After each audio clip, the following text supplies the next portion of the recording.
Mint is still $15 a month for premium wireless. And if you haven't made the switch yet, here are 15 reasons why you should. 1, it's $15 a month. 2, seriously, it's $15 a month. 3, no big contracts. 4, I use it. 5, my mom uses it. Are you playing me off? That's what's happening, right? Okay, give it a try at mintmobile.com/switch. Upfront payment of $45 for 3-month plan, $15 per month equivalent required. New customer offer first 3 months only. Then full price plan options available. Taxes and fees extra. See mintmobile.com. This episode is sponsored by Friskies, who would like to tell your cats hi. Now, if that didn't get your cat's attention, there's one thing that always does the trick. Just pour some Friskies crunchy food in the bowl and you'll hear those paws come running. Works every time. With so many Friskies choices, you can always bring your cats running from their secret napping spots. There's always more to explore. See for yourself at friskies.com or visit your local store.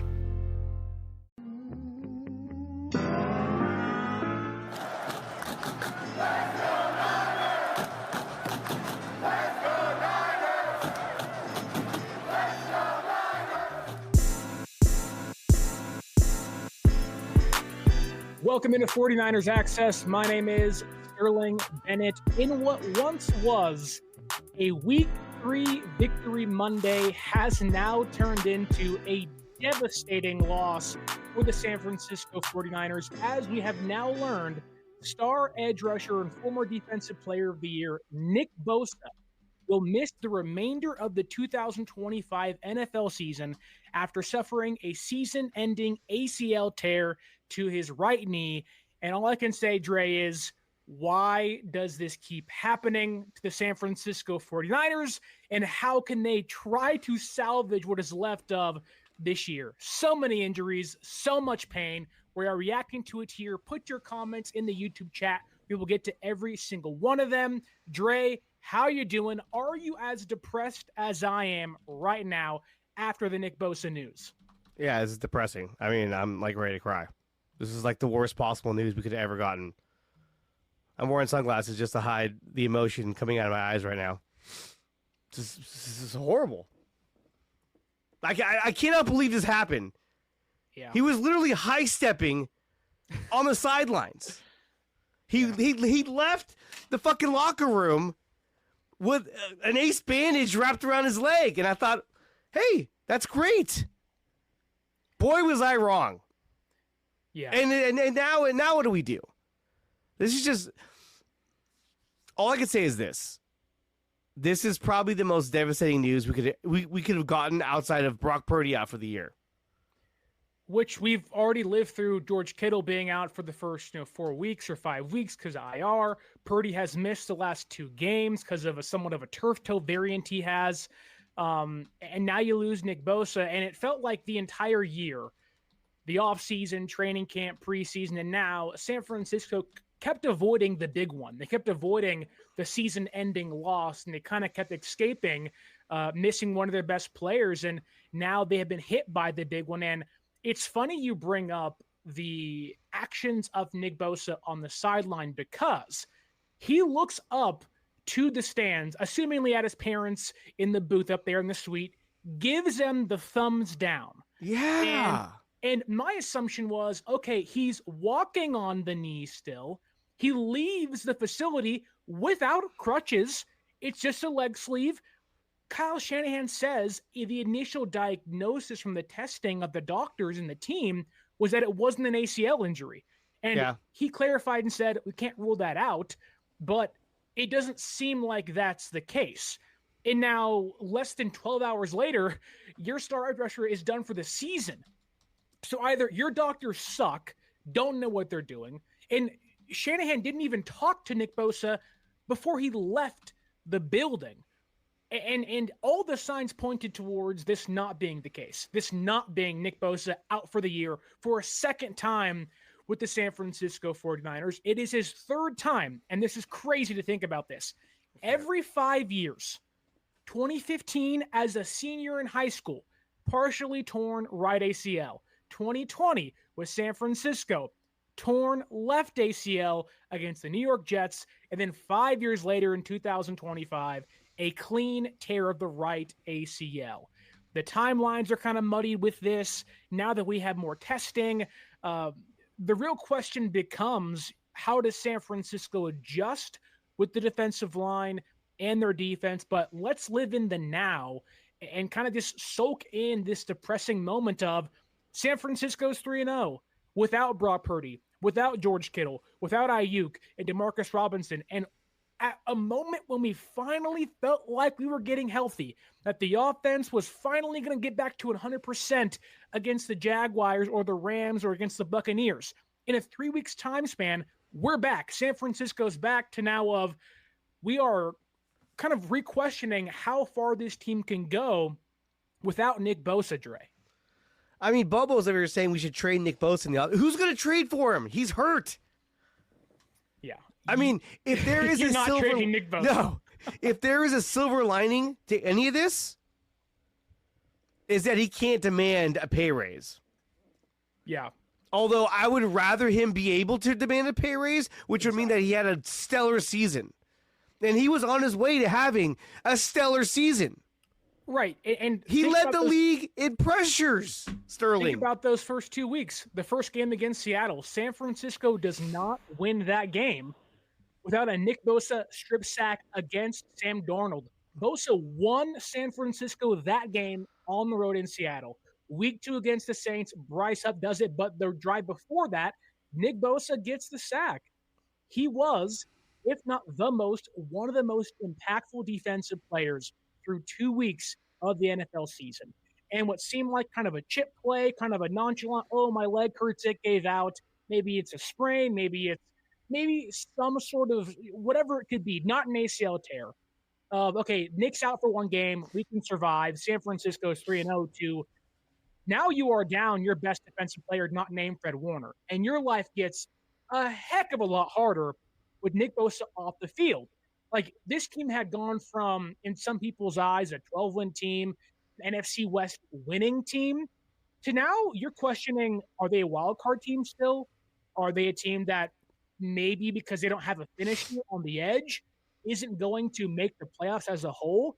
I don't want to undersell how big of a loss Nick Bosa is for this defense. It makes Micah Williams' job harder. It makes Bryce Huff's job harder. Everyone's life gets harder without Nick Bosa, Dre. Yeah, it's going to make things a lot harder. Now you're putting a lot more pressure on Micah Williams to do more every game. Now he is your defensive end opposite Bryce Huff. And that was the whole point of getting Bryce Huff, was to give Bosa an experienced, fast edge rusher to really, kind of squeeze that pocket. And we saw formations where they were putting Michael Williams in at D tackle, with Yatir Gross-Matos. I mean, it was really cool to see that sort of NASCAR package. Now, it's not like you lost Nick Bosa for a couple of weeks. No, you lost for the whole year. You won't see him again until next season. This is devastating for the entire team. And now it puts more of a strain on guys like Michael Williams. It puts more of a strain on guys like Bryce Huff. Now he has to play more downs on the field when really Bryce Huff is more of a pass rushing threat on third down. Now he's going to have to be out there on second down, first down, third down. He's going to be playing more downs because they're down a guy.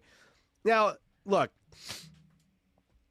this could mean that it could give more opportunities to guys like CJ West, guys like Alfred Collins, giving them more time on the field, because now you're going to have to push Michael Williams out to the defensive end position more often than you have been using him, because you don't have the mainstays like Nick Bosa filling in one of those spots. So now it does elevate those guys and gives them more playing time to be on the field.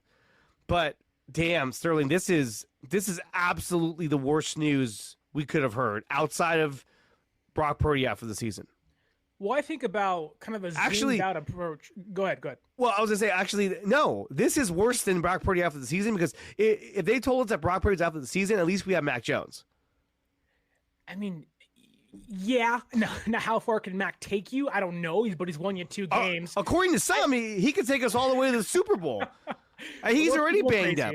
He's already banged up. They're crazy. They are. But I think losing Brock Purdy's bigger. Obviously, he's your franchise quarterback. But you have been able to stay afloat. And look, San Francisco can still win games without Nick Bosa.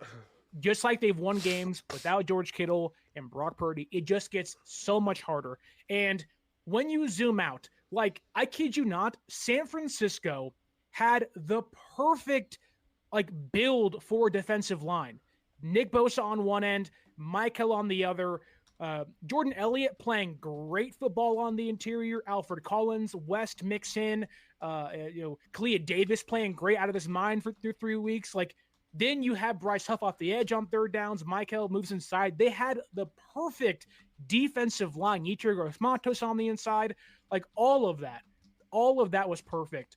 And to watch it flourish through, 2.5 weeks, if you will, it was awesome to watch. Everyone left weeks 1, 2, and even 3 without Nick Bosa for 3/4 of it, saying, this defense looks awesome. They're back. The run defense, the pass rush, everything looks great. The way they're mixing, matching everything. And now that's out the window. The ability for this defense to be able to go against other offensive lines, against quarterbacks and everything like that, you no longer have the perfect mismatch for the opposition. Your life gets so much harder. And to the credit of the Niners defense, you just beat the Cardinals. Your defense played great without Nick Bosa. They have 2 terrible guards and didn't have their star left tackle. You are going to have harder challenges ahead against the Rams, against the Buccaneers, who are going to have Tristan Wirfs back by then, against the Texans, who the offensive line's terrible, but still, that's hopefully a team not going to be winless by the time you face them in week 6. It's not going to get easier. And you play the Cardinals and the Seahawks and the Rams again late in the season. So this is not, the Niners season is over, but their draft strategy of getting Michael, having him on the outside, moving him on the inside, that's kind of out the window unless Yetur Gross-Matos and Sam Mukwanu play up to par, close to a Nick Bosa, which I wouldn't expect that of any of those guys because they're not Nick Bosa. You do not find replacements for guys like Nick Bosa. The Dallas Cowboys trade Micah Parsons away. You see the growth the Packers defense has taken because guys like Parsons, guys like Bosa are game-changing, game-wrecking talents. San Francisco no longer has that guy on the end. Now you're asking players like Bryce Huff, like Williams, like other guys in that room to now play 40, 50, 60% of the snaps when Bosa's out there for 95% of them. He's never off the field. It's rare he's off the field for these guys. And so to lose that, if you want to use the baseball analogy, he's your 4-hitter. He's the guy you trust to bring runs home and get sacks and get takeaways. And he did that for you through 2 weeks. And it's brutal, man. This is such a brutal loss for them. And it's almost demoralizing to a point of we're so high. We're 3-0. San Francisco's on the rise. They've 2-0 in the NFC West. We're feeling ourselves. We're feeling good. They have some holes, but we're here. San Francisco is the only 3-0 team in the division. And then in one fell swoop, we just got freaking Negan'd, Lucille to the back of the head, and we don't know what to do. Because this season, albeit it's not over with yet, they can win plenty more games. Yeah. It does make it so much harder to win games without Nick Bosa out there. Yeah, I mean, not having him out there is pretty devastating. Yes, I know what Adam Griffin was saying is, that they did play 3 quarters without him. Yeah. But not that this is a great barometer or a great example to use, but look at last season. Last season, Javon Hargrave went down. The following week, I felt like Evan Anderson, Sam O, Jordan Elliott, I thought they all played really good. And I was like, you know what? I don't even think we need Hargrave. These guys all stepped up. This is great. You can step up when these guys go down, but for the longevity of the season, it's going to affect all of these guys. Yeah. And the only way that they're going to be able to overcome this and not overburden the rest of the players with more snaps, with more miles, is they're going to have to make a move to get another defensive end pass rusher. But I think even then, they have to see where they're at the trade deadline. How are they able to compete without Nick Bosa? My biggest fear is that I still think they can win, against Jacksonville. But when we go against the Rams, now you don't have Nick Bosa out there. Mm-hmm. That's huge.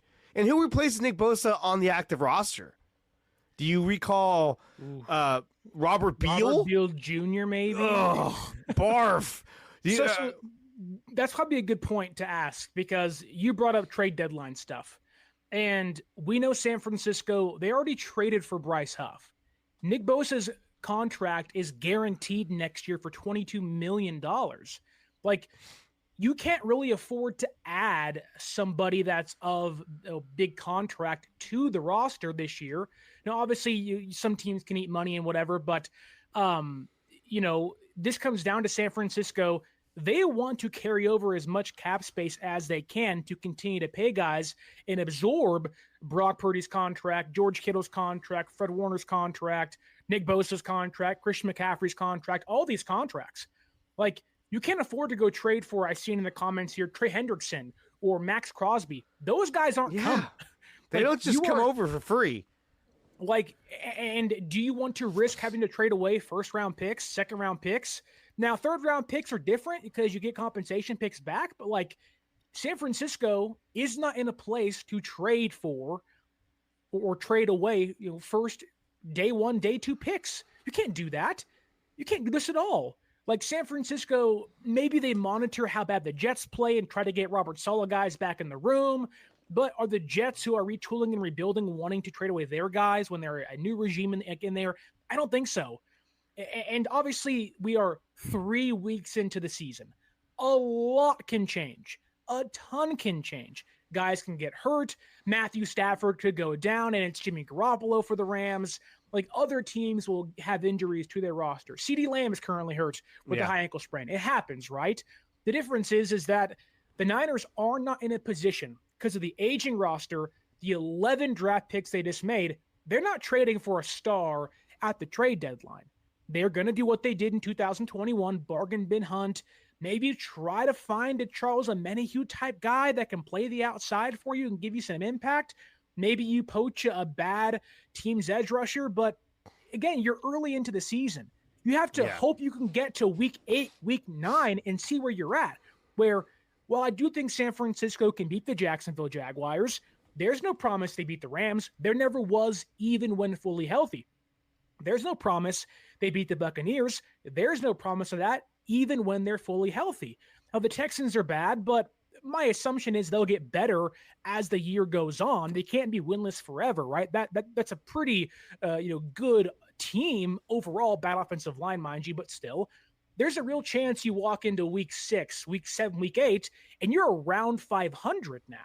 That, to me, changes the outcome. And obviously, we're not there yet. San Francisco's 3-0, but the fan base shouldn't be saying, trade for Trey Hendrickson, trade for this guy and that guy. It's not going to happen. It's not going to happen. But do you think San Francisco could make a deal? What, as a logical trade, would you think they could make? Because right now, obviously, teams are not going to part ways with players 3 weeks into the season. It's not going to happen. They're not going to. I mean, you got to hope for a feud with the organization.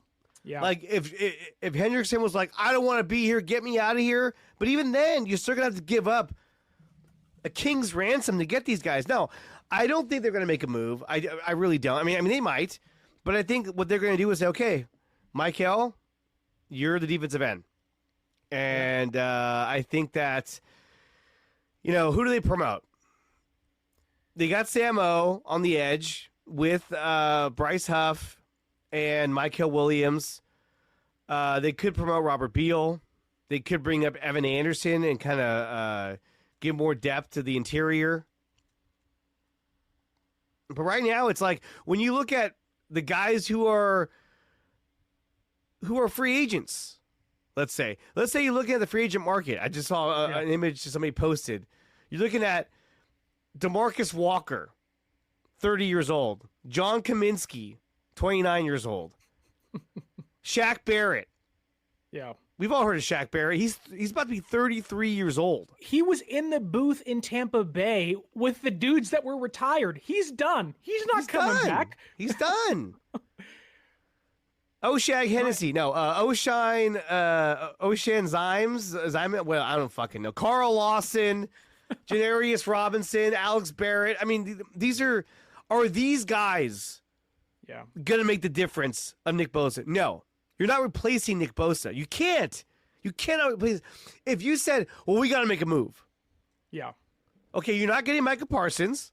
That deal's done. He would never. Dallas would never trade him here anyway. It wouldn't happen anyways. Yeah, it would happen anyway. Aiden Hutchinson is not going to be moved. He's coming off an ACL tear. But even then, like, the only reason why you got Bryce Huff was because the Philadelphia Eagles were willing to eat half the contract. Yes. Like it took the other team willing to eat like $8 million of that deal to San Francisco to say, okay, we'll do it. Now, obviously, it's worked out. And Bryce Huff against the Cardinals was awesome. Like over 20% pass rush win rate. He's been a godsend for this defense. He's getting home. He's getting sacks. 90.1, I think, PFF grade. He was the best defensive player on the field for San Francisco against the Cardinals. But maybe we should not try to think of replacing Nick Bosa 1-for-1. This episode is brought to you by Nespresso and Samra Origins by the Weekend Coffee Collection. Introducing Samra Origins. My collaboration with Nespresso is a connection to my roots, to my mother, Samra. Coffee that hits the right notes. It transports you. Crafted with unique notes and bold soaring flavors. Experience a taste that moves you. Nespresso and Samra Origins. Discover more at Nespresso.com. It's not going to happen. It's never going to happen. I love what Lisa says here, unless it's coming from Kyle. I'm holding on to a glimmer of hope. I wish that were the case, but if you got Schefter, Ian Rappaport, this is a done deal. It's devastating. Ruined my entire day. I was about to head home for work, and then I get this news, and I'm like, oh my God, you've got to be kidding me. I wanted to cry. I was like, this is one of the worst injuries we could have suffered this entire season. Well, and think about what it was like in 2020, the last time Bosa tore his ACL. You were 0-1 against the Cardinals. You lost. There was fires in Santa Clara. Tevin Coleman couldn't play because he had sickle cell, and he was like, I'm not risking it. There was the COVID year. You were 0-1. You go on the road against the Jets. You lose Solomon Thomas. You lose Jimmy Garoppolo. You lose Nick Bosa. It was like Black Sunday of the year. It was terrible. And, now we're sitting here, and to San Francisco's credit again, they are 3-0. They have given themselves a little bit of cushion of games that you were probably going to lose anyways, you're definitely going to lose now. And it really kind of shows why winning games early is so important, to give yourself a break late in the year. And hopefully, now the pressure to me is on the offense. When Brock and Kittle and Ayuk and hopefully Pearsall can stay healthy and Trent can stay healthy and McCaffrey can stay healthy, fingers crossed, they have to carry the load now. Losing Nick Bosa in itself is catastrophic, but the offense has to be the force to carry this team. The defense saved you through 3 weeks. The offense now has to pick up their end of the bargain the remainder of the season now to hopefully bring you to a playoff run. I mean, look, the Niners played great defensively yesterday, and 3/4 of that was without Nick Bosa. Sort of what I forgot who said it earlier, but still, that's something that I think the Niners can continue to do, is be a dominant defense. For the first time in years, I feel like the defense is playing as a singular unit, not just a bunch of guys that are out there doing their own thing, trying to pad their own stats, trying to figure things out on their own. They're playing as a unit. You could see it. You could see the unity amongst the players. How much of this is going to hurt morale in that locker room? How much of this is going to just... Exactly what Joseph asks. This makes me worry about how it affects the locker room. Absolutely. For all these young players that were coming up, CJ West, Michael Williams, Alfred Collins, to see this happen, to see one of their captains go down, not just for a couple of weeks, but for the entire season. I mean, look, he could be there in the sidelines. He could be there, in the locker room to help support them, but he's not out there in the field. It's totally different now. Yeah. And I would say this, defensively, The only player that this would have been as devastating would have been if we lost Fred Warner. Yeah. And even then, I would say, well, at least you got D. Winters and you still got Nick Bosa.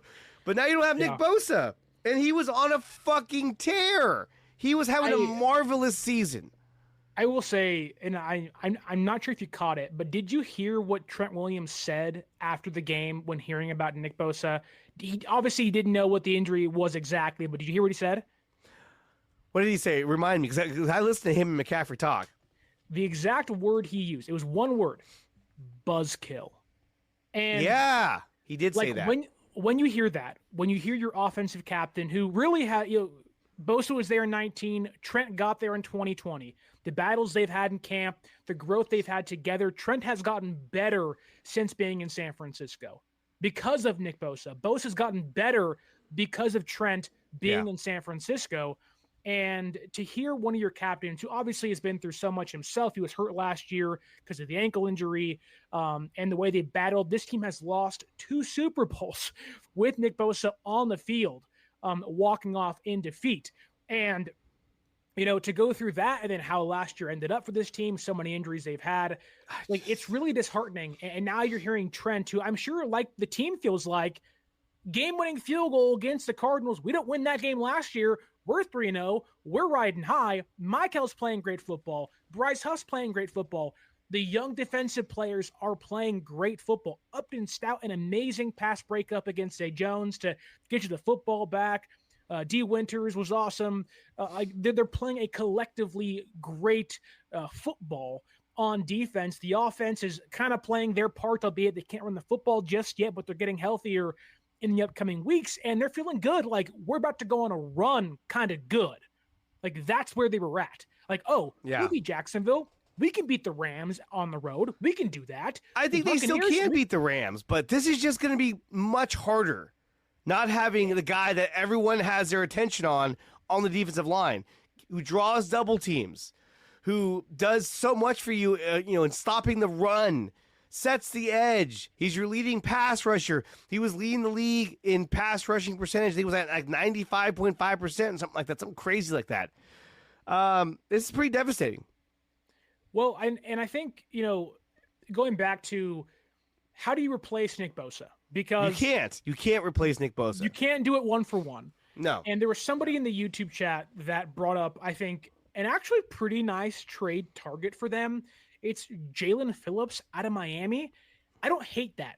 Same defensive scheme. He fit the defense. However, Phillips has a ton of injury history. Yeah, and you don't want that. Miami's not going to give him up for nothing. Now, if it's a 3rd-round draft pick or a 4th-round draft pick, why not take a flyer, give him Robert Saleh and see what he can do? Okay, I wouldn't be opposed to that, but Miami's going to want to get rid of one of their top draft picks of previous years for a 3rd-round draft pick, for a 4th-round draft pick. Miami's kind of in shambles right now. Maybe they do have a fire sale, but that's more of guys like Tyreek Hill, because there's a big contract tied to him. Phillips is still on the rookie contract. There's no reason to trade him just yet. We have Bobo saying get Bradley Chubb and get Matthew Judon. The Niner Goat 16 saying they didn't pick up Phillips' 5th-year option. So again, maybe it is a pathway to getting more edge rushing help, but I don't think San Francisco necessarily needs to replace Nick Bosa 1-for-1. I think it is about finding a guy that can potentially keep the rotation as is, that can play outside on 3rd downs, can keep Michael on the interior, and almost keep Bryce Huff off the field until he needs to be. Joseph Ehrenberg asks here, what about the Giants? They have Brian Burns on a big contract, not going to trade him, but maybe Kayvon Thibodeau, that's a guy who they just drafted Abdul Carter. Maybe if the Giants continue to stink this year, they're 0-3 now. Maybe Kayvon Thibodeau's a guy they can bring in. I don't know what his numbers look like this year, so forgive me, but there are some options. But those trades aren't going to happen until the actual trade deadline in like 6 weeks' time. So if you're San Francisco and if you're the fan base, do you believe San Francisco against the Jaguars, the Rams, the Buccaneers, and the Texans, the next 4 games, can you be, let's say, I don't know, 7-0, probably not, but 6-1. Can you be 5-2? Can you put yourself in a spot that almost makes the front office feel like they can win this year? And that, to me, is the challenge ahead for this team as a collective group. You feel like you can win. You have your franchise quarterback. You have Fred Warner. You have the offensive firepower out there, right? Can you put the front office in a position that says, hey, we don't have Nick Bosa, but we owe it to the guys on the field who are still winning games against, say, the Buccaneers, the Rams, the Texans, good teams in football? Can you almost force the hand of Jed York to give in to Kyle and John after almost ripping away the money in the offseason? That, to me, is a big thing here. Yeah. We cannot forget, this front office said, we're not spending on guys unless it is elite-level dudes like Brock, Fred, and Kittle. We're not trading for dudes unless the other team is spending and buying part of the contract.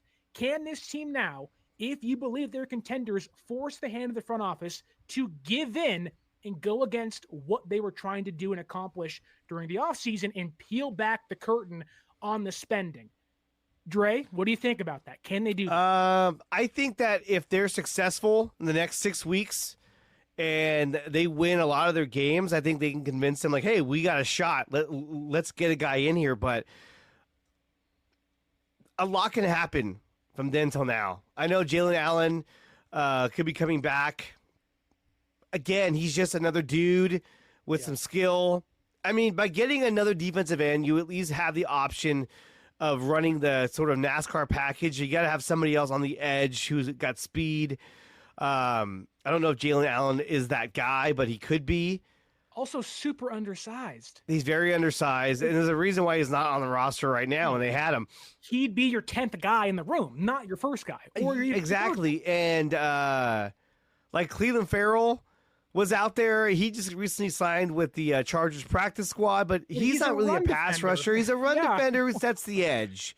So, but it's a guy they're familiar with, so they might say, hey, let's bring him in here. Let's pluck him from their practice squad. They could look to bring in guys that they've had in here before. Try to recapture that kind of familiarity with the roster and the skill set. That's why I kind of talk about a Cleveland Farrell. But I think, to be honest, unless they do something dramatic in terms of like going on a fat win streak, I think we got what we got. We saw the progression of Michael Williams, even this past Sunday, how good he was against the run, even in pass rush as well. Do you think that we have seen Michael not play in the entire preseason, miss a big chunk of training camp? Do you think that Michael, the growth he's had in 3 short weeks, that may give San Francisco pause of needing to make a move, that they think, hey, we can survive. We can, be okay with Michael and Bryce Huff being our edge rushers with Gross Matos and Okwani mixed in? I think they're going to. I think they're going to say, hey, look, we got what we got. Let's run with this, and let's let these guys prove themselves and see what we got. And then come the trade deadline, if we're still winning, still in contention, and these guys are proving that they can do what they've been doing, let's see what kind of help we can get them. You're not going to get a Trey Hendrickson. You're not going to get, these elite level edge rushers. You're not. I mean, there's a chance. They got Chase Young, but that was a particular. He wasn't even good. He wasn't good, but we didn't know that. But that was a particular situation in which the Commanders were looking to get out from under his contract. They probably knew, as we know now, that he was not the same player, and his work ethic and his attitude. They thought, you know what? Let's do this. Yeah. And, Randy Gregory's not going to come back. Even if he did, he wouldn't be able to do anything. He also sucked. He was terrible. He sucked. He was terrible. Also, that was a 7th-round pick traded for him, so what we expect, but still. Yeah. I do want to bring back up the Kayvon Thibodeau conversation because I think he'd be great. Looking at the Giants' schedule, right? They're 0-3 currently. They've lost to the Commanders, the Cowboys, and the Chiefs. They have the Chargers at home next weekend. Brutal that's schedule. Assumed, that's probably going to be a loss for the Giants. So 0-4. They play the Saints. You could probably say it's a win, but the Saints, you never know. That's a toss-up for me. The Giants are a better team, but you never know. Then they play the Eagles on October 9th, the Broncos on October 19th, and Philadelphia again October 26th. So the next 5 games, Chargers, Saints, Eagles, Broncos, Eagles. Now, there's a real chance they're a 1-win team by the time they play San Francisco. I believe it's in week 8 or 9, right? They're 0-3 now. Yeah, week 9, week 10, whatever it is. Like, you could really get into a conversation about Kayvon Thibodeau if the Giants are a 1-win team by the trade deadline. Kayvon Thibodeau is out there. Now, again, it depends on what they view him as and what they believe him as. Don't forget, first-round pick a handful of years ago in 2022, 5th overall. But they have Abdul Carter. They have Brian Burns. They can also think that, hey, Brian Daboll's not here for the long haul. He'll get fired halfway through the season. Maybe he's gone. It's a regime change. Thibodeau, former first-round picks out the door. Having a pretty good year. 12 pressures, 2 sacks, 7 hurries, 3 quarterback hits. Again, having a pretty good season for the Giants. So maybe it's an option. They did pick up his 5th-round or 5th-year option, so he would have some kind of contractual control for San Francisco next year, which if they like him, they can always kind of, redo his deal and everything, which I think that may feel like the best deal possible for them if the Giants are bad. So we'll see how it gets there, but that certainly is an option. But I do think that Michael and his growth so far in 3 weeks will at least have San Francisco pump the brakes. They're going to reel in this. They're going to kind of live in the moment and say, hey, let's play Jacksonville, assess what we have, and then go forward. But we have a comment here by Gabriel on YouTube that says, call me crazy, but I feel like Saleh is going to make the best out of the situation. And I think that right there, and Dre, tell me if I'm wrong here, am I wrong to believe that Robert Saleh is maybe the best remedy to losing a player like Nick Bosa? Well, I'll tell you what, if we had Nick Sorensen right now, I'd say the whole season's over. I'd be like, we're done. Fold up shop. Call Spirit Halloween. Call Spirit Halloween. Tell them Levi Stadium is available. Go ahead and start setting up. It's over. But no, we have Robert Saleh. He's going to game plan for this. He's going to scheme things up for everybody to be more successful on the defense. I still think this defense can play at a very high level because they're playing at a high level right now in a lot of different phases. And like I said, I still worry about the effect this is going to have on just the morale in the locker room, losing a leader, a captain in Nick Bosa. But let me ask you this. Let's entertain the idea. Let's say John Lynch said, you know what, let me call the Bengals and let me see if they're willing to move Trey Hendrickson. Okay, let's just say he does this, right? And the Bengals say, yeah. John always calls. He will always call. We know that. John always makes calls. If they were going to make this move, what would it cost to get a guy like Trey Hendrickson? I'm talking, you'd have to give up a bunch of draft picks. 2 first-round draft picks in a third, maybe a 1, 2, and a 3, a 1, 2, and a 4. Like, it's not going to be cheap.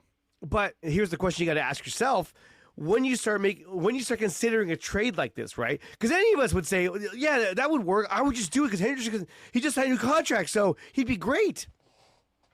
But is this the year?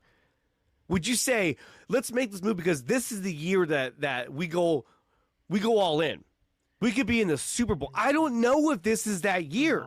No. And so if this was 2 years ago, the year we got Chase Young, that's a different story. Because then you're like, hey, we're flying right now. Yeah. I don't know if this is the year that you're overly confident to the point where you say, hey, let's make this trade. Let's trade away our first-round draft picks. Let's bring this guy in here. Let's go for it. You should never make an emotional trade. Exactly. If John calls right now and is like, we'll give you anything you want. It's like, yeah, just get him in here. He doesn't know our scheme or anything, but it's fine. This is not baseball. This is not basketball. Like in baseball, you can make a trade for a big player, and it's not like, how do you guys play defense? How do you guys swing the bats? And no, just go out there and swing, and then go play outfield or whatever position you play. Basketball, if you don't know the offense, just go out there, just go shoot, just go out there and play. You know what I mean? Unless like you're you Jonathan can think, Kuminga, then no. But yeah, then no. But you know what I mean, though. Like when a new player comes in, first few games, they're just out there. Just take Bryce Huff, for example. Philadelphia gets him last year, doesn't fit the scheme, and he's an inactive player in the Super Bowl, which obviously you have to be smarter than that. It was a big miss by Philadelphia, but I do wonder, with the 49ers and the way the defense is played and everything, you mentioned, is this the year to go all in? And it's funny how quickly we go from, they're recalibrating, they're retooling, they're shedding money to, you better make that trade. If you don't make that trade, the season's over. You better go all in. Because some fans are like that. Some fans view this as, this is the window. And fans view the window as slowly closing and San Francisco trying to pry it open. And when you lose Nick Bosa for, let's be honest here. Nick Bosa has now suffered 2 torn ACLs. One in his left knee, one in his right knee now. The recovery time will be an entire season, right? And you hope Bosa can come back and be the same. There is no promise Nick Bosa comes back and is the same. Now, he's a specimen. It's modern medicine. The odds of that have increased since 2006, 2015, and probably even since Bosa tore his ACL in 2020, right? But now he has 2 ACL tears in both knees. He's nearing or is 30 years old now. He's getting older. You have to start to wonder, you got to find more dudes that are younger in that room. And look, I love Nick Bosa. He's great, but there does need to be some realistic conversation of, by the time Nick gets back, it'll be 2026. And right now, the age of Nick Bosa, he's 27 years old. He turns 28 in almost a month to the day on October 23rd. He's not going to come back until he's nearly 29. Yeah. The Hilton sale is on. For 10 days only, you can save up to 20% on stays this fall and beyond. Don't wait. The sale ends September 29th. Book your stay and save at Hilton.com. Terms apply. Hilton, for the stay. I mean, the guy's in great shape. Right. I'll give him that. A specimen. Incredible. Yeah. A specimen. Incredible. But it's like, you're sitting here thinking, not if the best Nick Bosa is behind him, more so, can you get any Nick Bosa back? Which I think they can. But it's simply just saying that you go under the knife over and over again, you do not come out the same over and over again, and that needs to be part of the conversation. Now, yes, Larry Matthews says here in the YouTube chat, the clean tear is encouraging. Yes, Bosa has no other ligament damage in his knee. It is a clean tear of the ACL. And I want to ask you this. We have seen guys tear their ACLs, and let's say San Francisco makes the playoffs. That's from, I was about to go there. I didn't want to, but I mentally I was already there. Conversation. It is. Would Nick Bosa maybe risk it to go out there and maybe claim his first Lombardi trophy? Having missed it twice in 2019 and 2023, would Bosa forcibly, force his way back onto the field, come back earlier than he should, and make a miraculous recovery? Do you think that's an option? It's possible, but I think it would be like an NFC title game or Super Bowl. I don't think it'd be anything earlier than that. Right. And I think that if he was cleared to do it, they would bring him back. Because obviously by then you would have suffered other injuries and other guys are banged up. Right. So, and look, is this completely unheard of? Well, not exactly. I remember a number of years ago. Didn't Terrell Suggs do it for the Ravens? I want to say Terrell Suggs did it. I don't know. In baseball, Kyle Schwarber did it, where he tore his ACL and came back and played in the World Series. Yeah, that's a different kind of sport, but still, he came all the way back and he hit a home run. I mean, you got to remember too is that it's not like he's a linebacker, a defensive tackle. He's an edge rusher. Yeah. And what do you do on the edge? You're literally running with your, the type of tension and pressure you're putting on your knees. Your stance in itself. Your stance in itself is bad for you. Yeah, it's not conducive to keeping a healthy set of knees, especially coming off an ACL tear. So Yeah. I would love for him to come back, and I think it's possible late in the season, but I think that at this point, he's likely done for the year. It would I take think Super superhuman Bowl level of effort to come back. it would be Super Bowl, maybe NFC title game. That's if we even get that far. But one thing that I do agree with what you said earlier, with what's happening now, the pressure has to go on the offense. You have to be able to play complementary football and start scoring on a consistent basis in order to support your defense. With this kind of a loss, your defense is going to need more support. Yeah. And you're getting Demarcus Robinson back. That's going to help. The following week, you should be getting George Kittle back. Later, Brandon Ayuk. Yeah. But, Brock Purdy. Hopefully, I think Brock Purdy next week. Because, Mac Jones pretty much. I mean, DeMarcus will be out there against the Jaguars most likely. But now I think about, okay, like looking at San Francisco, excuse me here, knocking my camera around. He's so mad. I'm so angry. Nick Bosa's out for the year. God. He's like, I tore my ACL. Looking at the Niners' schedule they've played already so far. And to be fair, it's been the Seahawks, it's been the Saints, it's been the Cardinals. Not great offenses. Like, we don't put those teams up in the grouping of good offenses. And they'll play good offenses here pretty soon. The Rams are a heck of an offense. The Buccaneers are a gritty offense that is getting back Chris Godwin, probably going to have back Mike Evans in a week or two. Maybe he has that hamstring injury, so that could have him out for a few weeks, but we'll see. That's 2 weeks away, mind you, so maybe he's back. Christian Wirfs should be back by that time. Yes.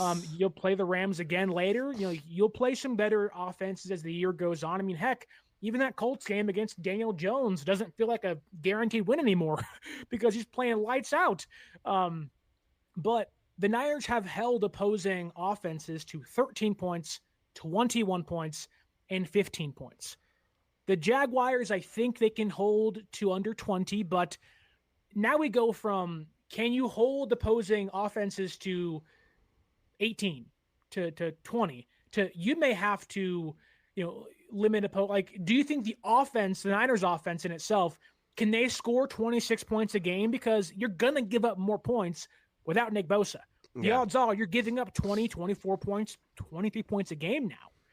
So can the offense put up 26 points a game, which they really haven't been able to? Granted, they're hurt, but how much do you trust guys like Purdy, Kittle, Ayuk whenever he comes back, Pearsall and his emergence, who looks awesome through 3 weeks? How much do you trust those guys to be able to pick up the slack in now Bosa's absence? I mean, when it comes to Pearsall, the guy had what? He had 9 catches yesterday for eight catches for over 100 yards. He's unbelievable. Great hands. I think he's going to continue to do what he's doing. I think what they really need is George Kittle back. That's a huge part of their offense that they don't have. We've seen flashes of Jake Tonges, but really it's like, oh, what a great play. Kittle would have done it probably a little bit better, but still it was awesome that you did that. That's cool.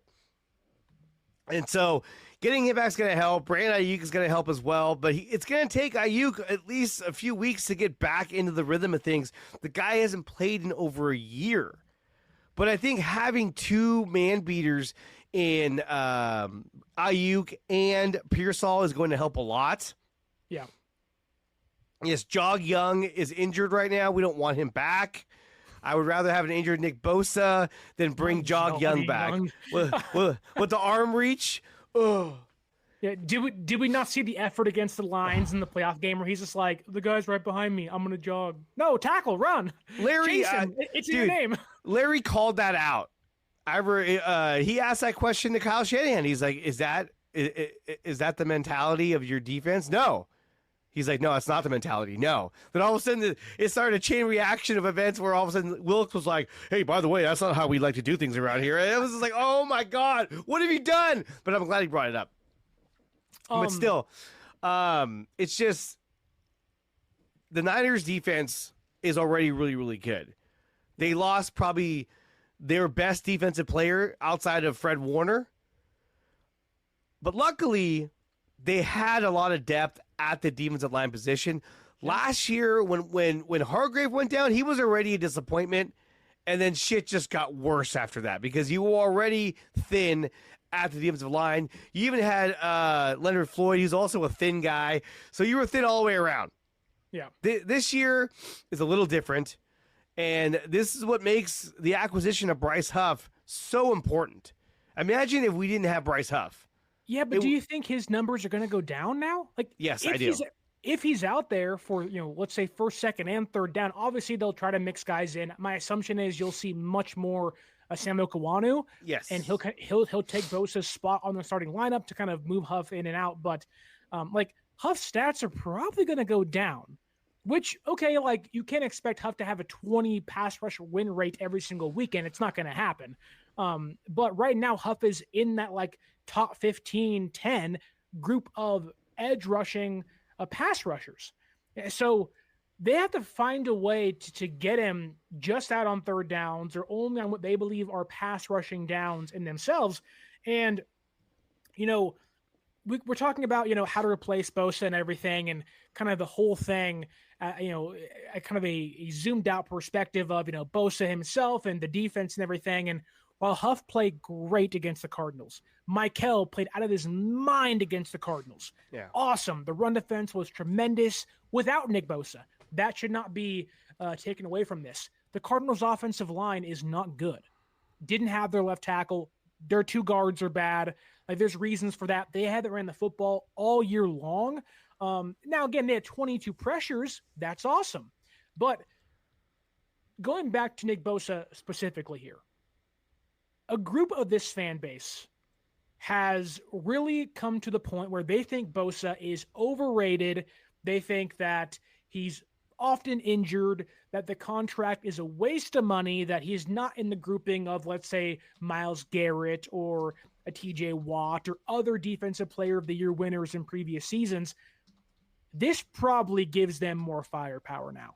When Nick Bosa looked great through the first 2 weeks and a quarter, but now that group that believes Bosa is overrated, overpaid, and has underperformed, they now feel completely vindicated. Do you now inch closer towards that group, or are you still saying, no, Bosa's a man, he's a dog, he's a dude? No, I think Bosa is a freaking animal. And when he comes back next season, he's going to be really, really good. We saw him even after the year he came back from his ACL. He was really, really good.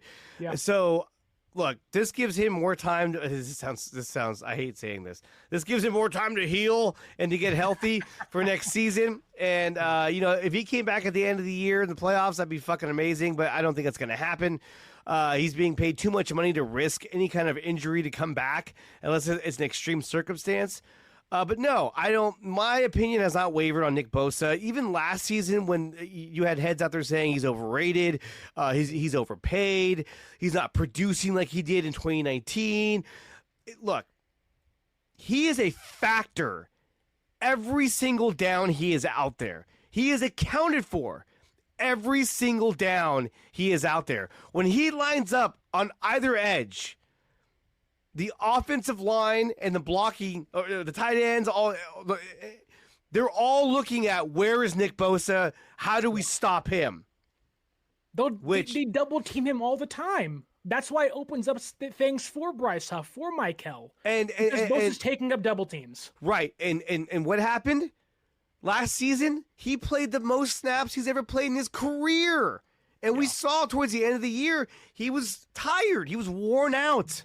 The year before that, a lot of snaps, all the way to the Super Bowl. Worn out, tired. What was the plan this year? Let's get a bunch of guys in here. Let's draft heavy on the defensive line. Let's get in Bryce Huff.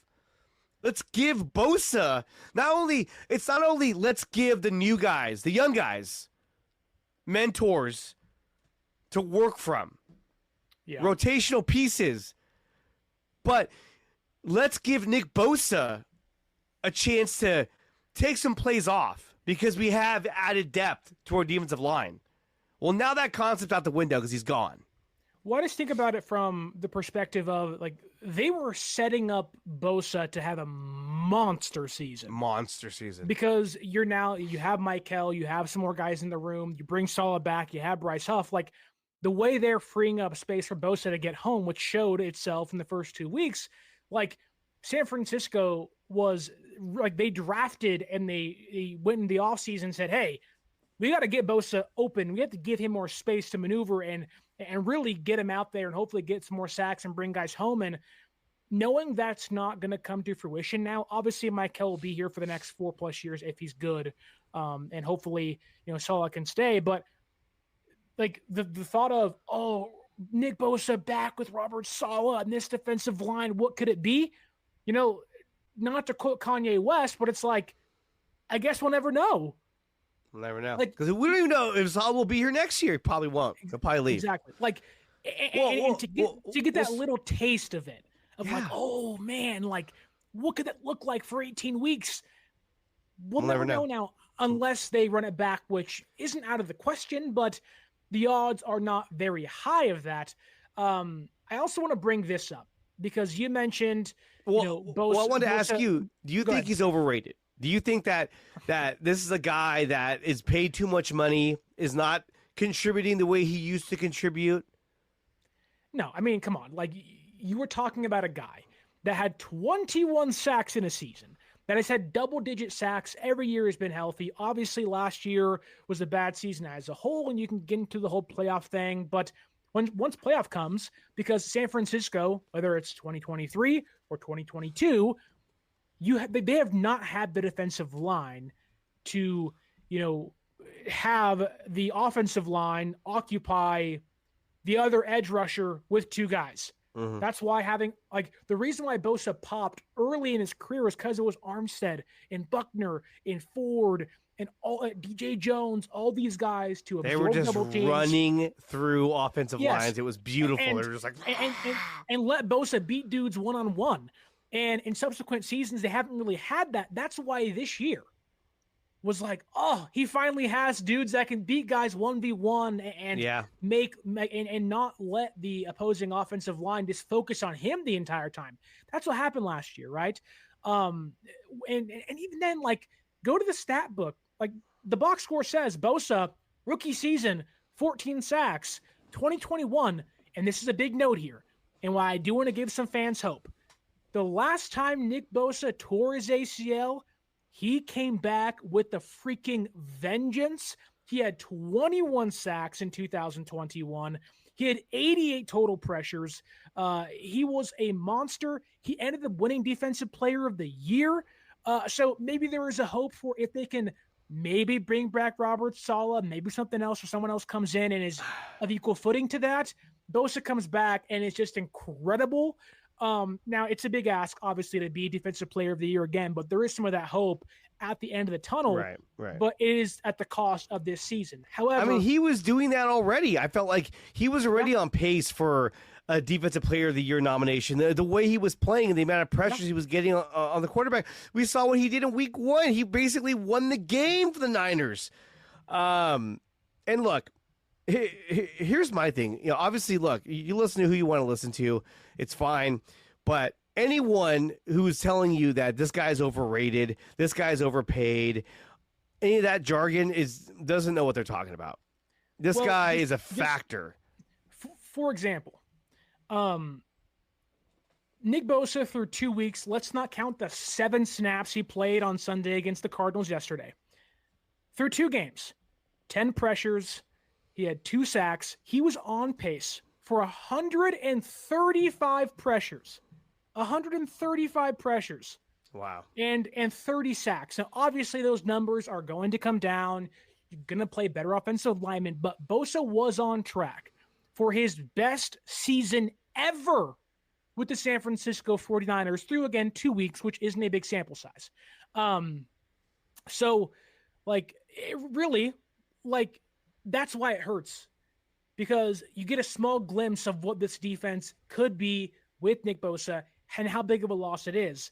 Like, when you're trotting out a guy that is nearly guaranteed to give you 5 pressures and 1 sack a game, that's crazy. That's crazy. And to lose that kind of potential production on the other side of Bryce Huff and Michael and on this defense that desperately needs to have a big year from him, it's really disheartening. But back to your question, no, I don't think he's overrated. Again, go back to the box scores. He has had, since 2021, so post ACL tear, 21 sacks, 19 sacks, 16 sacks, 88 pressures, 98 pressures, 122 pressures in 2023. That is elite level stuff. Every other team in football wants Nick Bosa. Anyone who tells you that they should move on from Nick Bosa is likely the same people that say they should move on from Kyle Shanahan. And the rest of the league, you know what they say? You want to move on from Kyle Shanahan? Please. We'll take him. Please do it. We'll drive down there and pick him up right now. Yeah. So, no, you don't move on from Nick Bosa, but you got to move forward this season. Now, I even see Brad Graham out there posting videos of Trey Hendrickson saying this is the best replacement for Nick Bosa. Okay, we talked about this earlier. It's money. It's money. not. I mean, money's one thing, but it's not worth mortgaging your future in the draft for Trey Hendrickson. And then what? When Bosa comes back, I mean, obviously Huff will be gone, and you'll have those two as your bookends. Hey, that's awesome. If you can pull it off, it's great, but you're mortgaging your future in the draft. And you're putting yourself right back where you were a few years ago with no first-round draft picks because you went after Trey Hendrickson. Now, unless the Bengals are dumb and says, okay, we'll do it for a couple of thirds and 1 second-round pick, then, well, okay, hey, maybe. Well, this is actually kind of a good point to bring back up Trey Hendrickson because he's on a 1-year deal with the Bengals. So he is a UDFA next year, an unrestricted free agent. Okay. But he is getting paid a $16 million base salary, has a $25 million cap hit. And let's say he's traded for whatever reason. Again, the Bengals are going to have to eat part of that money. It depends on the time, the date of the trade. It'll take the Bengals eating some of the money, which they don't even want to pay him to play for them. Why would they pay him to play for somebody else? And yes, it'll drive down the contract. They won't have, or the trade value. They're not going to have much leverage. It probably wouldn't cost you 3 first-round draft picks. But if you are San Francisco trying to retool and still fit in guys you want to pay, like Kittle, Lenore, Purdy, Warner, Bosa, McCaffrey, Trent Williams, you got to pay dudes still. Don't forget, D. Winters in a year's time, if he continues to play well, it's only a 4-year contract. He's in year 3. You may want to extend him. You may want to extend Bryce exactly. Huff if you can bring back. There are other things to take into account than simply just replacing Nick Bosa. You have to have the long view on this, and whether it's 1 first-round draft pick, a high-end number 2, is that worth Trey Hendrickson? Now, maybe Joe Burrow's injury, it just annihilates the Bengals season, and they are like the Giants, and they're done, and maybe it makes them feel more comfortable selling at the deadline for cheaper. That's out there, but the odds are slim that's going to happen. If anything, they're not going to take anything less than a 3rd-round pick for Trey Hendrickson, which that isn't that bad of a deal for San Francisco, but they're probably going to want more than that, knowing if he leaves for a likely huge contract, they're getting a 3rd-round compensation pick anyways. So you're talking about a late day 2 pick or more for Trey Hendrickson. And so to me, you are bargain bin shopping for guys like Kayvon Thibodeau, who are already kind of on the outs on their own team. Yeah. Hendrickson is the guy in Cincinnati. He's the guy. So that feels like it's not an option, but we have a question here from Lori Matthews, and we love Lori out there in Phoenix, and she asks here, Sterling, what do you think the changes are the Niners are going to add someone that can soften the blow or loss of Bosa? We kind of already talked about, bargain bin shopping, Kayvon Thibodeau. Maybe you go get Jalen Phillips, but the odds are, and I haven't checked too much of because I wasn't expecting this. I wasn't expecting to be in the market for an edge rusher in week number 4 or after week 4. Who would have thought this is coming? So maybe I can get back to you, Lori, but Dre, as of right now, we've been here for an hour. We're kind of relishing in the moment of how terrible this is and kind of sulking here, being depressed on a Victory Monday. On a Victory Monday! San Francisco won. But just describe to me what your initial thought was the minute you saw the news, because I'm sure the fan base felt the exact same way. Raise the rudders! Raise the sails! Raise the sails! Captain, an unidentified ship is approaching. Over. Roger. Wait, is that an enterprise sales solution? Reach sales professionals, not professional sailors. With LinkedIn ads, you can target the right people by industry, job title, and more. Start converting your B2B audience today. Spend $250 on your first campaign and get a free $250 credit for the next one. Get started today at linkedin.com/campaign. Terms and conditions apply. No Super Bowl. That was my first thought. There's no way. There's no way. That was my first thought. Obviously, well, actually, my first thought was, this fucking sucks. And then it was no Super Bowl. Because he's your star defensive end. And you know, not having him is huge. And how good he is against the run as well. A lot of these edge rushers, there's a lot of them that are really good at rushing the quarterback, but they're not that great against the run. Nick Bosa is good at both. Yeah. And you know, I think Kayvon Thibodeau would be a viable option that wouldn't cause you to, you know, mortgage your future, right? All your first round picks. You'd have him for a year and another year after that. Well, but with Trey Hendrickson, at least he's on a 1-year deal. So they can only ask for so much before you say, well, look, hold on. He's on a 1-year deal. Okay. This isn't Major League Baseball where a 1-year deal. Oh, that's the guy I want. Because then he's a rental. But again, you have to ask yourself, okay, do I go out and make this trade for Trey Hendrickson and trade a bunch of draft picks to get him? Because this is the year we're going to win it? I don't think you do that. I don't think this team has proven enough that this is a team that can win the Super Bowl.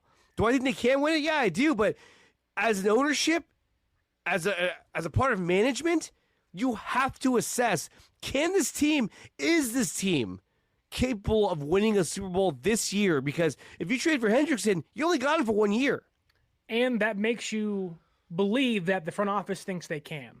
Yes. It all depends on what they believe that we can do. We can cry all we want about how they can win it or they're not going to win it, but it's up to me. It's up to the. You gotta convince the guys at the top. Yeah, you have to. And like you were saying, Jed York already said no more spending.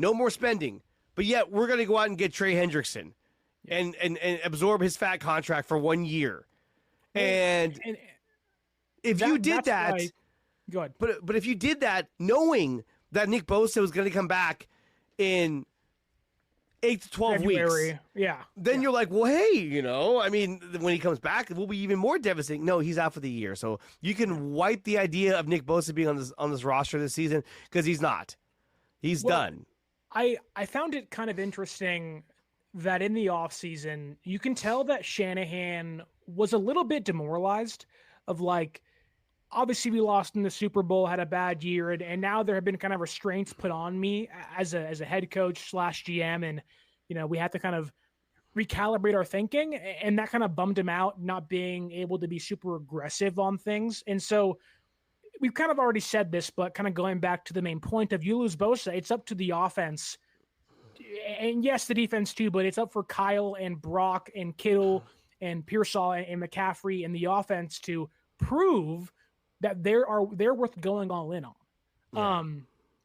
And so, you know, it really is about, can you convince the guys at the top to spend more money? And Jed doesn't feel like that's where he's at mentally, of like, I don't want to do that. I'd rather cut some costs and free up some money and whatnot. But maybe 3-0 changes the mindset. Maybe again, if they are, 6-3 in week 9, it changes the mindset. And maybe having the easiest schedule in football changes the mindset. But okay, let's think hypothetically here. Let's say you are 6-3 at the trade deadline, or 5-2, whatever you are at the trade deadline. And you're okay, like, we're good. We're at the top of the NFC West, or we're tied there with the Rams or the Seahawks or whatever. And we're in a good spot to make the playoffs. The question isn't going all in on this year. The question is, do you, one, believe you can win it all?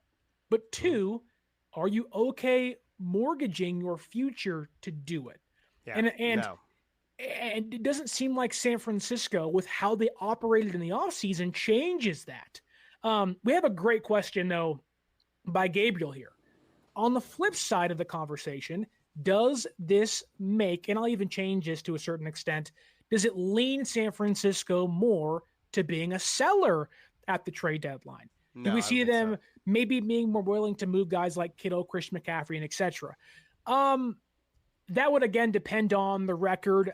I think San Francisco, knowing they're reliant on so many young guys on the defense and even on the offense to a certain extent, I don't think that would push them more towards selling. You really can't sell Kittle. You can't sell McCaffrey. You can't really sell any of the big guys on the roster. Yeah. Now, if San Francisco's record tanks, you could see them start moving guys, let's say like Bryce Huff on a 1-year contract. You can see maybe them at the trade deadline. If Ayuk is back by then, maybe that conversation perks back up, but the odds are so slim.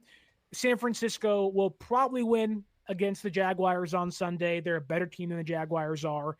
And even if they're 4-0 and lose their next 3 games and they're 4-3 in week 7, they're still in a really good spot to go on a run at some point during the year. So when is the trade deadline? Like, what week is it?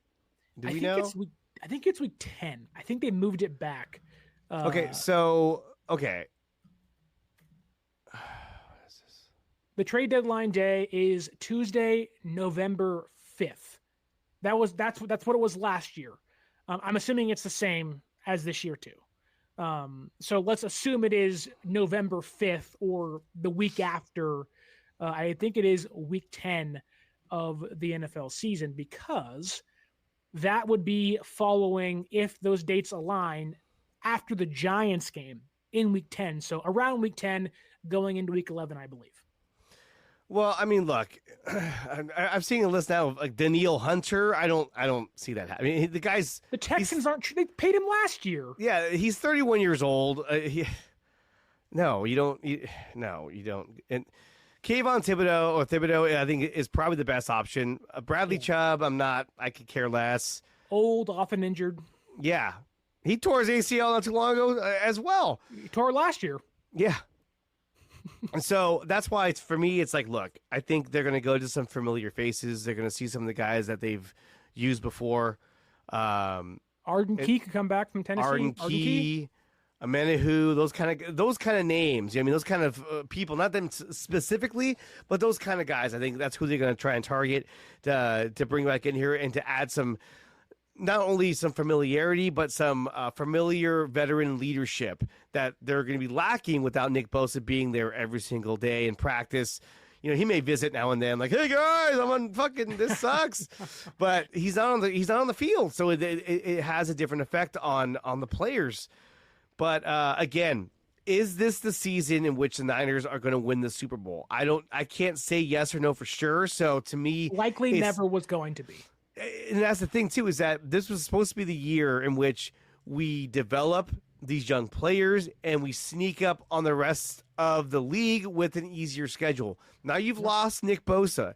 You still kind of do what you're going to do, but when it comes to making a trade for a big-time edge rusher, I'm sorry. Like, I don't see this roster as a roster like, yeah, they're going to go all the way. We got to go all in. Now, 2 years ago, coming off the loss of the Eagles in the NFC title game, that team was stacked. That team was ready to win now. What did they do? They went out and they got Chase Young. Yeah. And when they announced that, what did we all do? I know I was like, holy shit, this is amazing. Like, John Lynch, I love you. And then we saw what he ended up being. This feels more like, hey, we'll trade you a 7th-round draft pick for a player of Randy Gregory's, skill level, a guy that can come in, be a better depth piece. But really, like, when you think about it from not just a 1-year, like, zoned in on 2025, because if you do that, of course, you can easily buy into Hendrickson and Thibodeau and go out and get all these guys and just go all in. And okay, like, maybe that wins you something. The Rams did that a couple of years ago, the FM pick strategy, getting Odell Beckham Jr., getting Von, oh my God, what's his name? Von Miller. Thank you, Von Miller from I think the Broncos at the time. Yeah. Which it worked out for them. Whereas if you're San Francisco, I think you want to take a week to kind of assess things, see where you're at, see how the team responds. I do think this team is in a much better mental state than previous years, where they can afford to take a big hit and still kind of push through. This young team feels resilient. There's much better leadership in that room with Saleh. Koseric's still there, obviously. And if the offense can pick up some slack, they'll be in a good spot to still win games. Like, the season is not over, but Nick Bosa's season is over. Like, there's a big difference there. San Francisco is still 3-0. They are atop the NFC West. They have an easy schedule. The odds are San Francisco will likely still go to the playoffs, but they have to prove that still. And losing Nick Bosa really hurts and makes that harder. But San Francisco is still in a good spot, just not in a great spot where they once were before Nick Bosa getting hurt. That said, let's say you're in the group like Bobo, other guys in here that are saying, go all in, get Hendrickson, get all these guys. You have an easy schedule now. But in 1 year's time, when that schedule's redone, and let's say you win the NFC West, you know what happens? You get a first-place schedule again. And if you don't have first-round picks, second-round picks, third-round draft picks to insulate your room, to give you more depth, your job then gets harder, not just this year, but also next year. Yeah, but next year we'll have Nick Bosa. You hope. You hope he comes back and he's healthy and he's good. Okay, let me ask you this. I know we've been going for over an hour, but let me ask you this. Nick Bosa, right? He's going to recover. He's going to come back next year. He's under contract. He has to. But is this a situation where does this affect Nick Bosa's ability to play the game? Is he going to now say, you know what? Last season, I was going balls out. And what happened? Blew up my knee. Yeah. The last time I blew up my knee, I was coming off a great year, and I said, dude, I'm going to go all out. Blew up my knee. Now, he bounced back off that first ACL and had a monster year. DPOY the next year. Does he do that again? Or does he say, at my age, I'm going to go all out at times, but I'm not going to push it because I don't want to be out again? Is it going to cause him to be hesitant to put that kind of pressure on his knees? Is my dad texted me after I told him, and my dad is very quick to anger. When it You're like, he's a veteran in ACL tears. To the San Francisco 49ers. So take it for what it's worth. But sometimes he questions more than he should. And sometimes he's right. But he said this: I don't understand why we have so many injuries. Are we pushing the guys too hard for too long?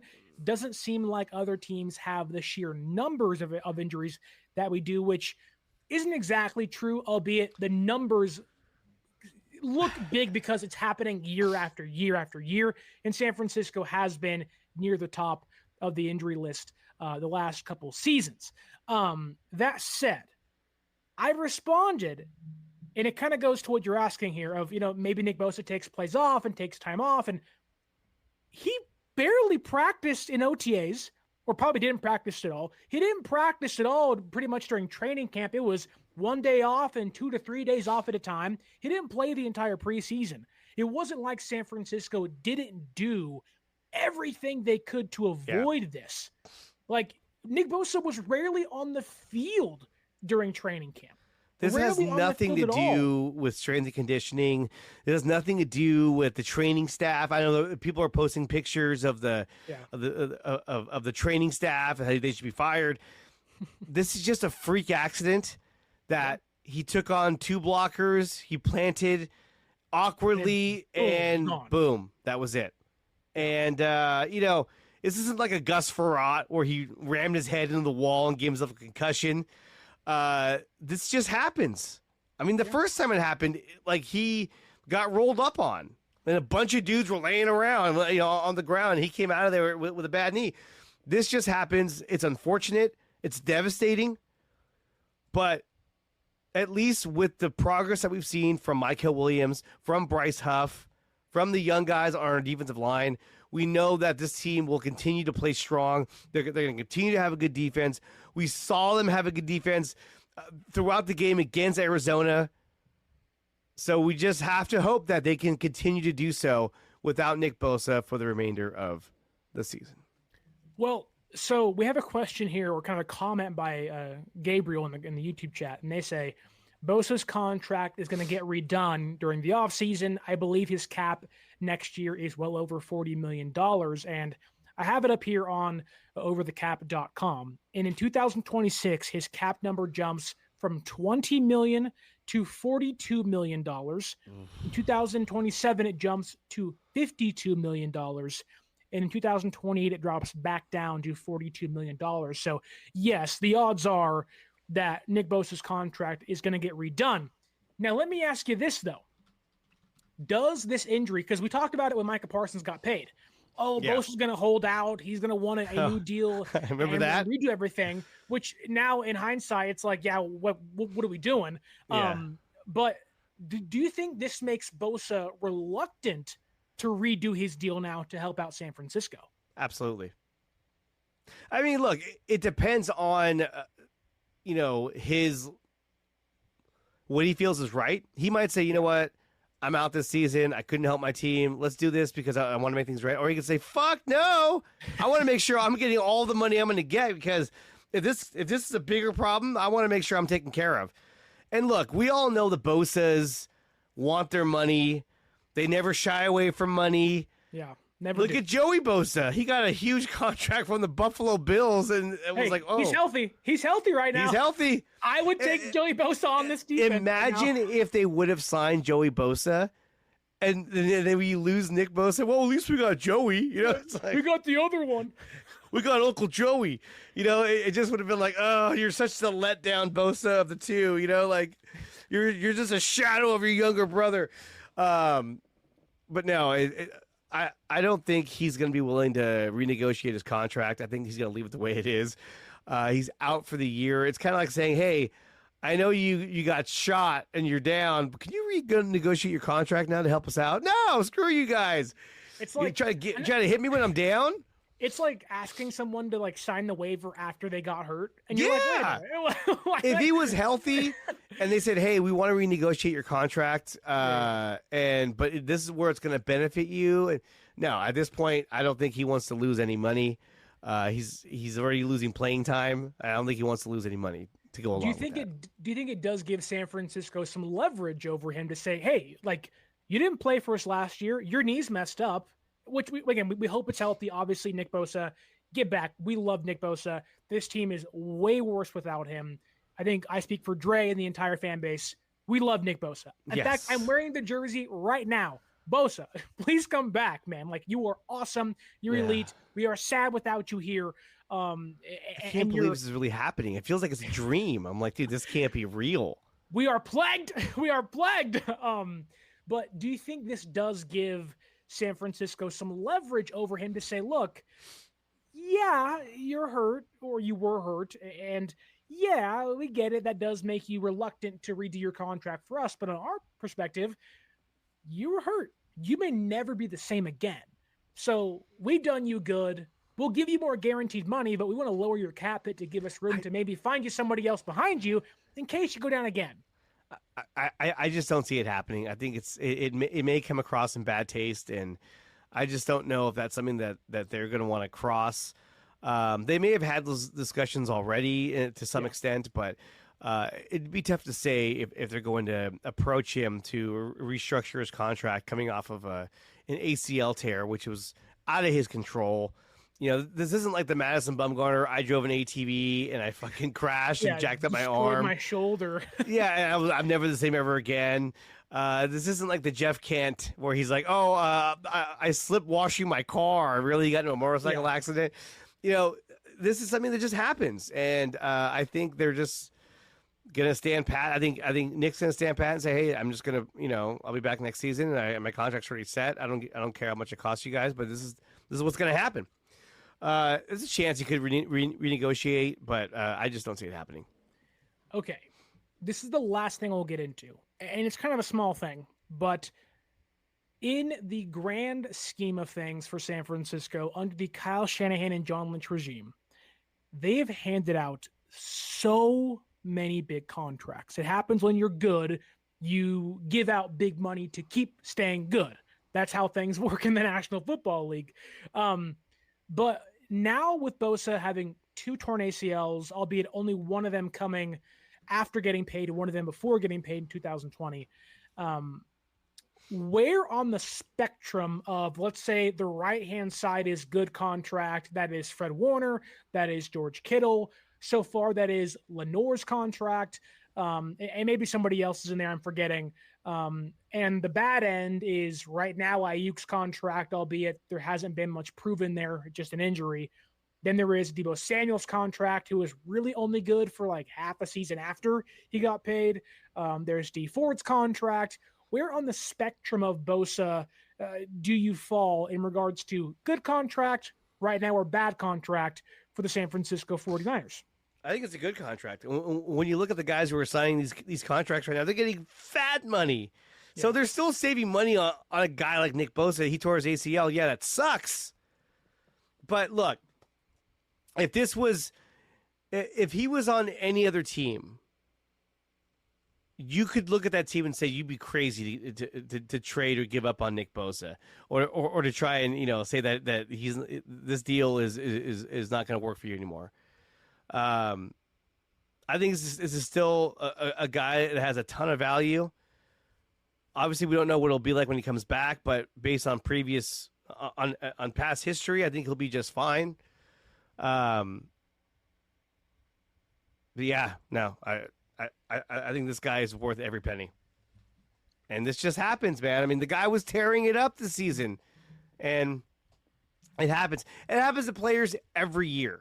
Somebody goes down with an ACL tear. I mean, we're human. I wish they can, if they tore the ACL and they replaced it with like a piece of metal or something that doesn't ever break again, that would be pretty cool. But they have not been able to figure that out yet. So it is what it is. To end, let's look at the stats yesterday, albeit Bosa played 7 snaps, I believe. He wasn't out there. Well, it must have been more than that. How many snaps did Nick Bosa play against the Cardinals? His yesterday. Oh, you posted this. His defensive grade was 79.1. That's still pretty good. Bosa played 14 snaps. That sounds more realistic. He played over a drive. So he played 14 snaps. Sorry, I've been saying 9 the entire show. I'm an idiot. I know. I kept thinking about that too. I was like, was it really only 9? The Cardinals had 3 back-to-back 10-plus drive.